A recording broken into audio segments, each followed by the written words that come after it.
I have a Model 95 Nagant that shoots, of course, 7.62 Nagant. However, these conversion cylinders for 32 Smith & Wesson are available. Now, I'd never gotten one and stuck it in there and loaded 32 Smith & Wesson for the Nagant. And because I haven't done it, got to do it. So I have now what you can think of as the regular route you would take to load any straight wall casing. Then there's some shortcuts. Then there's the long way around. And then there is the most convoluted path you could possibly take, because I ran into something here, and rather than just go to another batch of brass, that would be no problem, I decided I'm going to figure out a way to do this and do it well. The problem that I got into here is I've got a bunch of primed casings where the mouth of the brass has been rolled in. Now, that may not be showing up real well, but it's like you took a roll crimper and you roll crimp that onto there so the mouth is in. Now, I mic'd this and we've got basically 0.297. I need to load a 310 bullet, so I need to open that thing back up.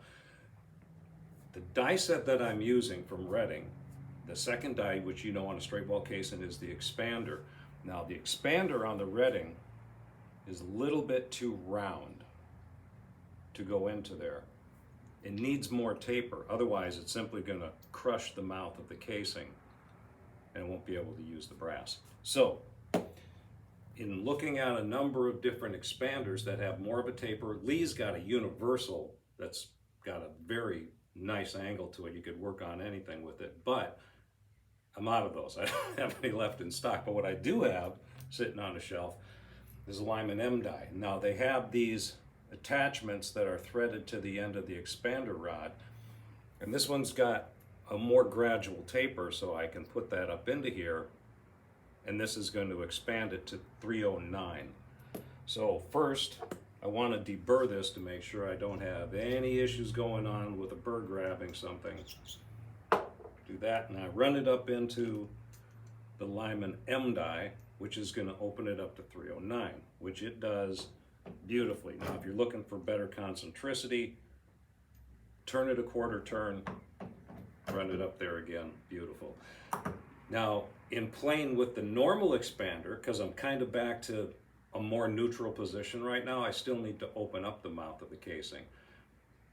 Now, I went back and I experimented with the Redding that is in the die set that I'm using, but I tried a couple other brands just to see what would work more ideally for that. And what I found was that a Lee powder through 9mm expander opened it up beautifully. So I run that up there. Again, I'm going to give it a quarter turn because I'm looking for the concentricity out of that.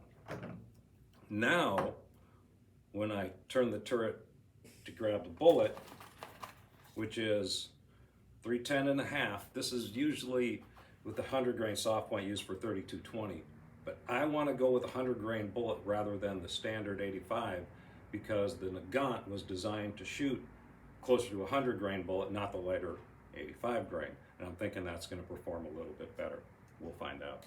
But as you can see, that will now drop onto the mouth of the casing just fine, but I've lost some of the tension because that expander went down a little bit further, but the seating depth is like perfect, right there in the middle of the cantilever.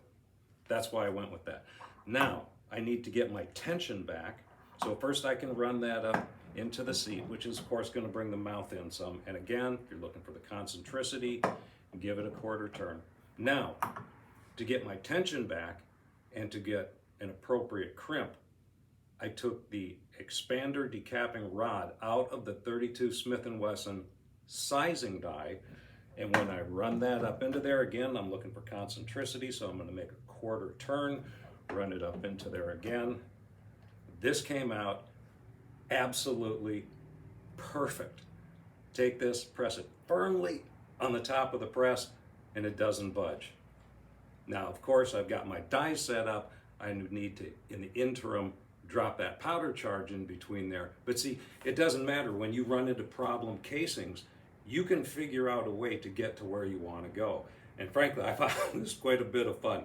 Now I'm going to load these up, and then I can go shoot it. No, tell you what happened. Happy trails.